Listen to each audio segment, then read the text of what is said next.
Behind the scene of Lash Lip. Let's go! First, nilagyan ko ng tape yung mata niya sa baba. Yung pilik mata niya, sa buhok niya sa baba para hindi dumikit sa taas. And then, after that, nilagyan ko na ng glue. Nilagay ko na yung pad. And then, nilagyan ko na ng glue. Inangat ko na yung kanyang hair. And then, as you can see, dinikit na natin yung hair niya. And then, nilagyan ko na ng buhok. Pakinggan niyo sasabihin niya. Rhinoplasty ko. Ang patangusin.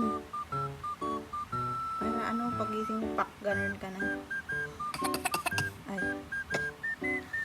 Papatangusin natin dito. Lalagyan natin ng point. Kasi medyo walang point. Kulang sa bridge. Cut.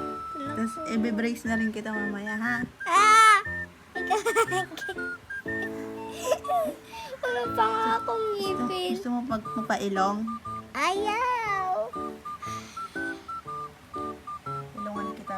Ayaw. Wala ka sa bridge. Huwag ka magkalit. Yan, syempre dito nag-aaway na naman kami dahil makulit siya. Yan. Isang step na ba tayo? Nilagyan ko na ng second na gamot. And then, pagkalagay niyan, babad.